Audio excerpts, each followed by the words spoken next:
اب یہاں پر جناب عزیر علیہ السلام کا واقعہ ہے.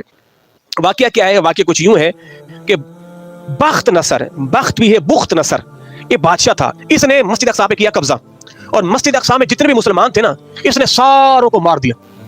بڑا تاریخ کا مطالعہ کریں، اگر آپ نیٹ پر جائیں لکھیں بخت نصر بادشاہ، اس کی پوری ہسٹری آ جائے گی. اس نے پورے مسلمانوں کو برباد کر دیا. اب جناب عزیر علیہ السلام کا وہاں سے ہوا گزر. اب جناب عزیر کون؟ اللہ کے نبی. جناب عزیر السلام جب وہاں سے گزرے نا، تو آپ نے دیکھا کہ پوری بستی گری پڑی ہے. تو انہوں نے کہا کہ اے پروردگار، تو اس بستی کو دوبارہ کیسے زندہ کرے گا؟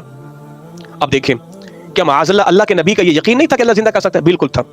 یقین کے نا 3 صورتیں ہوتی ہیں. ایک ہوتا ہے علم الیقین، اور ایک ہوتا ہے حق الیقین، اور ایک ہوتا ہے عین الیقین.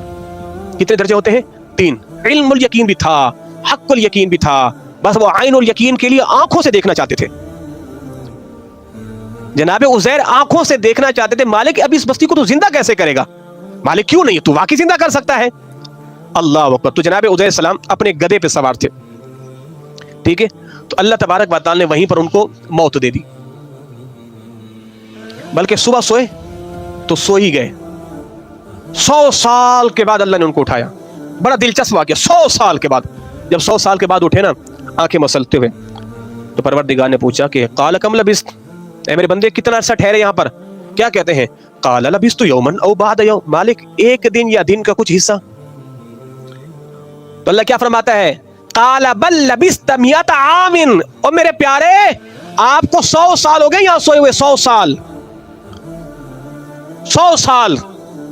آپ سنیں، جب ہم قبروں میں جائیں گے نا، اہل ایمان پر قبر کا اتنا اب جناب عزیر 100 سال کے بعد اٹھ رہے، کہتے ہیں مالک ایسا لگتا ہے جیسے میں ابھی سویا تھا. تو اہل ایمان جو ہوں گے نا، قبروں میں جب جائیں گے نا، وہ فرشتے جب اٹھائیں گے، انہیں بھی ایسا لگا کہ شاید ابھی آنکھ لگی ہے پھر کس نے آ کے اٹھا دیا ہے. اللہ اکبر. اور کافروں پر کیا حال ہوگا؟ اللہ اکبر. بس 100 سال. اللہ اکبر. تو بڑے تعجب کے ساتھ اللہ نے کیا فرمایا؟ اپنا کھانا دیکھو. ان کے پاس ایک پیالہ تھا جس کے اندر جناب وہ انگور کا رس تھا، ایک پیالے میں کھجوریں تھیں. پیالہ گل گیا، کھجور سڑ گیا، گدھا وہیں پہ کھڑے کھڑے مر گیا. فرمایا دیکھو. جب دیکھا تو کوئی نشان نہیں ہے. تو سب سے پہلے اللہ نے ان کو زندگی کہاں سے دی؟ آنکھوں سے. پہلے اللہ نے ان کی آنکھوں میں روح کو ڈالا. اللہ نے کیا فرمایا؟ انظر الی العظام، اب گدھے کی ہڈیوں کو دیکھو. کیف ننشزھا، اب اس گدھے کی ہڈیوں پہ گوشت کیسے چڑھاتے ہیں. ثم نکسو اللحما، پھر گوشت، پھر چمڑا. آپ نے خود اپنی آنکھوں سے دیکھا، گدھے کا ہڈیاں جمع ہوئی، پھر اس پر چمڑا آیا، پھر گوشت آیا، پھر اس کے بالوں میں جان آئی، پھر گدھا کھڑا ہو گیا، اس نے پھر آواز نکالی. اللہ اکبر. پھر اللہ نے فرمایا ان اللہ علی کل شیء قدیر، دیکھو اللہ ہر چیز پر قادر ہے.